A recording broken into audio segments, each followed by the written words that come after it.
Olá, amigos do campo, sejam bem-vindos ao Circuito Rural, canal que traz até você as principais notícias do agro. Há menos de 2 meses para o início do plantio da próxima safra de soja, a discussão é o aumento do custo de produção, e é o assunto de hoje também aqui. Com o jogo em andamento, será que tem como minimizar o impacto dos altos preços? Estratégias existem. Fique ligado.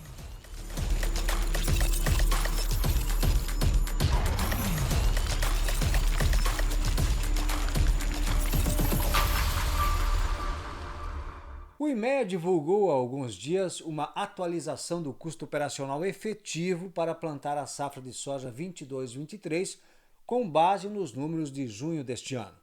O valor ficou em R$ 6.249,39 por hectare, um aumento de 53,46% ante o mesmo período do ano passado. Os principais responsáveis por esse aumento são os fertilizantes e corretivos, cujo acréscimo foi de 113%, seguido pela semente, com 69%, e defensivos, com 25%, comparados com a safra anterior. Com esses novos números, o ponto de equilíbrio da safra em Mato Grosso avança 55,42% em relação à safra 21-22. E o valor médio da saca para que o produtor consiga cobrir o custo deverá ser de R$ 106,68. Esse aumento no custo tem sido observado em todo o país. No estado de Goiás, por exemplo, o representante do IFAG declarou que o hectare de soja pode ultrapassar o valor de R$ 10.000. E nesse cenário de altos custos para a próxima safra de soja, nós vamos conversar agora com o engenheiro agrônomo e consultor Dr. Áureo Lantmann, que está lá em Londrina, no Paraná. Tudo bem, doutor Áureo? É um prazer revê-lo, mesmo que seja aqui de forma virtual. Como é que vai? Bem, Homer, vai indo tudo bem, graças a Deus, tudo normal. Pois é, nós estamos aqui discutindo essa questão de preços altos para a próxima safra de soja. Aí no Paraná também houve majoração desses preços? Também, normal, acho que isso aconteceu no Brasil inteiro. No Paraná, o ano passado, nós tínhamos aí, na média, R$ 4.000 por hectare. Hoje ela está saindo 6, 6.200, 6.500 por hectare, dependendo da localização. Mas é verdade, houve um aumento considerável no custo de produção de soja para a safra 22-23. O senhor me falava que o senhor fez um levantamento, né, até pelo seu trabalho de consultoria, e o senhor me falava que houve mais aumento, tomando o Brasil de forma geral, em torno de 40%, seria a média do aumento de uma safra para outra, seria isso? É exatamente isso, 40%. E aí cabe a questão de transporte, subir o diesel. O diesel, o transporte do Brasil é bastante dependente do óleo diesel. E também a questão de adubo. Esse aí é um item que pesou bastante esse ano no custo de produção. Para você ter uma ideia, numa planilha de custo de produção da soja, o adubo hoje, no item de manutenção, ele representa 12%. Então, é um custo elevado, é o mais caro. Depois dele é semente. E depois vem a questão do frete. Então, adubo, ele está custando muito esse ano, cerca de 12% no item de manutenção da lavoura. Agora, doutor Áureo, me diz uma coisa. A gente sabe que está posto já, as cartas já estão na mesa para a próxima safra, ou seja, o produtor já comprou, enfim, já está se organizando, porque daqui a mais ou menos uns 50 dias deve começar o plantio Brasil afora. O que é possível fazer, doutor Auro, aproveitando aí a sua experiência, sua larga experiência, desde da época da Embrapa ainda, quando o senhor era um pesquisador e agora enfim, nesse trabalho com cooperativas, diretamente com produtores e tudo mais, o que é possível fazer, doutor Áureo, para tentar minimizar esses impactos de uma safra cara? Então, no começo do ano, ou no final do ano passado, é, quando no começo desse ano, aí por março, quando o agricultor colheu a sua safra, ele já começa a se preparar para a safra 22, 23. Antes da questão da Ucrânia, já havia um certo aumento, não muito significativo, mas havia digamos assim, um aumento que alteraria para cima o custo, mas não na grandiosidade que veio depois do problema da Ucrânia, fertilizante. Ficou uma incógnita aí durante um tempo, ninguém sabia que atitude tomar, depois houve uma intervenção do Ministério da Agricultura e as coisas se acomodaram, entre aspas, se acomodaram pela oferta de fertilizante, mas com um preço extremamente elevado em relação ao que foi ano passado. Bom, então, quando o agricultor começou a fazer, era antes da crise da Ucrânia. Né? Março, abril, maio, aí já começou a ficar coisa meio perdida. Né? Não se tinha certeza de quanto seria o custo de produção. Equacionado esse problema da chegada do fertilizante, aí se fez novamente o custo de produção. E, para nossa surpresa, ele foi bastante elevado. Né? No Paraná, que estava se imaginando aí 5, ele foi para 6,5. No Mato Grosso, que se esperava 6 ou 7, foi para 8, 8,5. No Rio Grande do Sul, que era 3,5, foi para 4,5. Então, houve uma repercussão grande no custo de produção da soja em função dessa crise da Ucrânia e da oferta de fertilizante e do preço do fertilizante. Mas então, doutor Áureo, e agora? E agora? Daqui a 50 dias começa o plantio, o que o produtor tem que fazer para tentar ter um menor impacto possível? É, ele pode, porque o custo de produção de soja, a planilha que vem dos órgãos oficiais, de cooperativa e etc., na verdade, ele é um documento orientador, ele não é um documento definitivo para o agricultor. Cada agricultor tem o seu custo de produção. Normalmente é mais baixo que essa questão aí. Em alguns casos vai ficar mais alto, mas na maioria ele é mais baixo do que mostra a planilha. Né? Qualquer planilha aí oficial dos órgãos de Secretaria da Agricultura, das cooperativas, o do agricultor é mais baixo. Então, a planilha é um documento de negociação, é um documento orientador para o agricultor. Muito bem. Aí ele vê lá o item mais caro, adubo. Bom, eu posso prescindir do adubo numa pode em determinadas situações, nós temos alguns exemplos no Brasil de agricultores que não adubaram a soja e produziram tanto quanto a safra passada. Eu tenho visto aí agricultores que vão diminuir a adubação em 40%. Isso não vai impactar nada o seu rendimento. Porque imagine, nós temos aí 40 anos de soja. Eu estou dando um exemplo, tem casos de muito mais, 50, 60 anos, 40 anos de soja. Foram 80 adubações, porque ele adubou no inverno e adubou no verão. E teve seu solo bem manejado, com plantio direto, com cobertura, com palha. Evidente que ele não mexeu no solo, e aumentou a fertilidade de uma forma tal que ele pode, em algumas situações, diminuir ou até prescindir da adubação, sem comprometer o rendimento.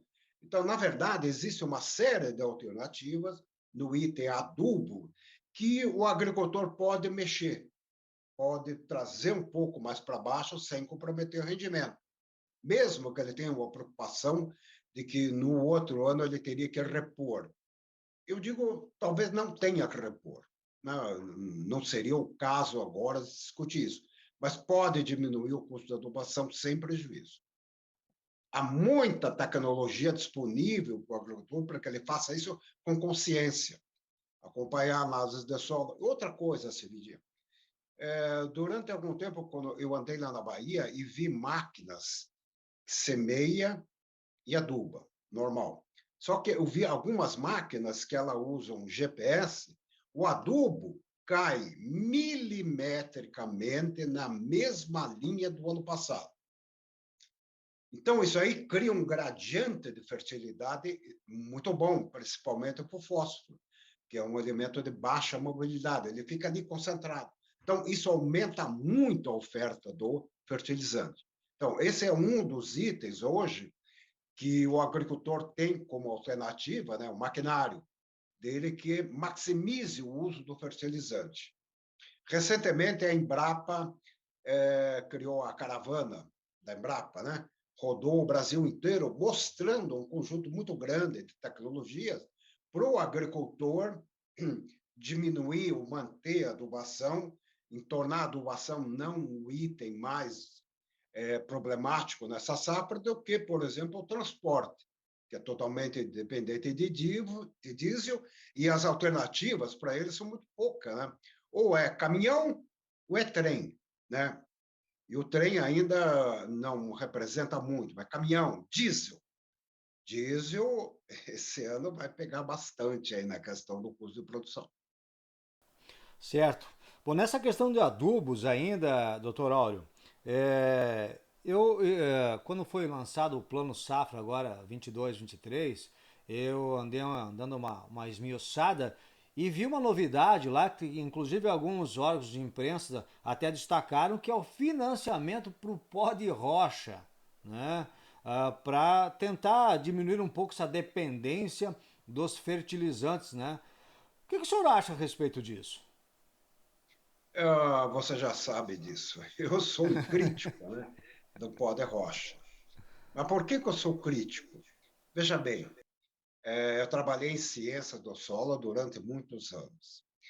Quando é que você faz uma calagem? O que leva o agricultor a fazer calagem? Bom, ele vai lá, olha nas de solo e vê lá, ó, aqui tem uma quantidade de alumínio, tem pouco cálcio, tem pouco magnésio, o pH está meio baixo. Então, é o momento de se fazer calagem. E ele faz a calagem pelo menos 3 meses antes da semeadura, para que o calcário possa reagir. Quando é que eu faço uma correção de fósforo no solo? Bom, eu vou lá, olho, é um solo de primeiro ano, segundo ano, ele veio de pastagem ainda, o fósforo está muito baixo, né? Então, eu vou fazer uma fosfatagem, né, em função da análise de solo, e depois eu vou conduzir meu solo. Agora, a questão que eu coloco é a seguinte: quando é que você aplica pó de rocha? Quais são os parâmetros? Porque na agricultura é uma atividade de risco.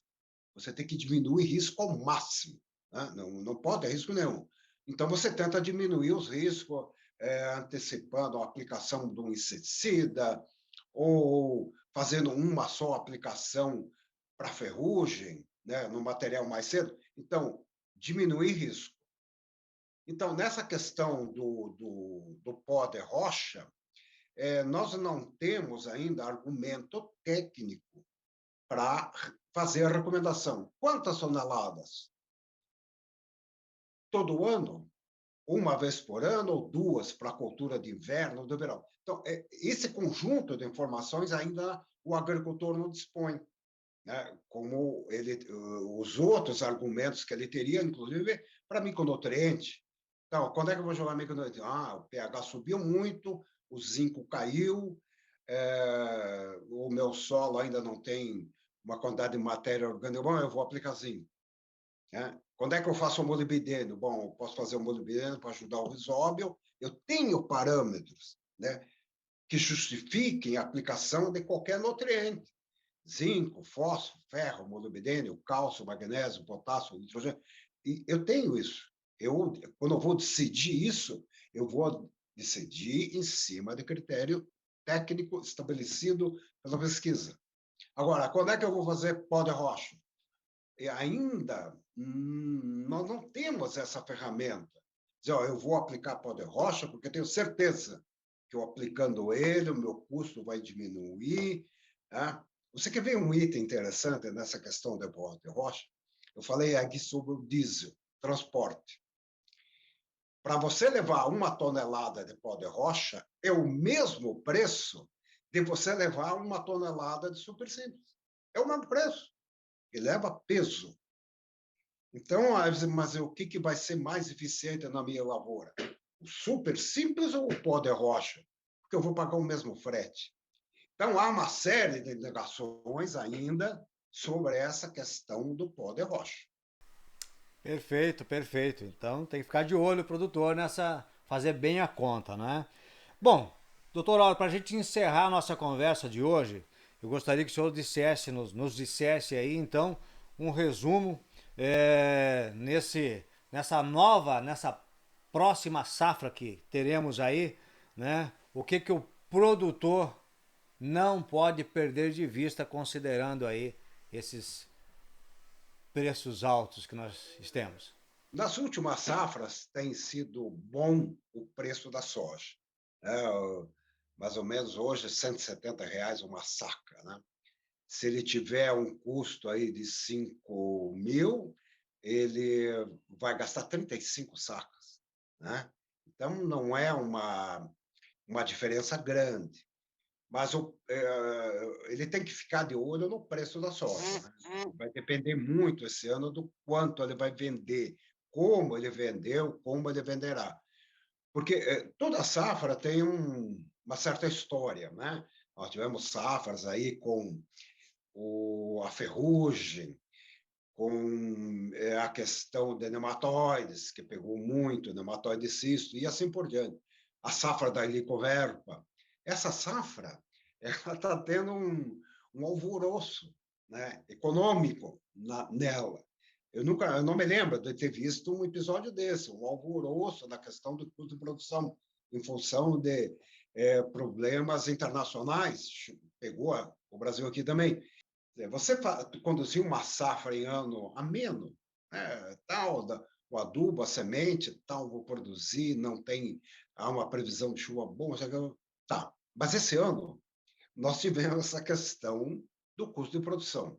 Então, o agrônomo, o agricultor, o técnico agrícola, ele tem que mostrar o seu potencial, porque trabalhar num ano normal, não, normal.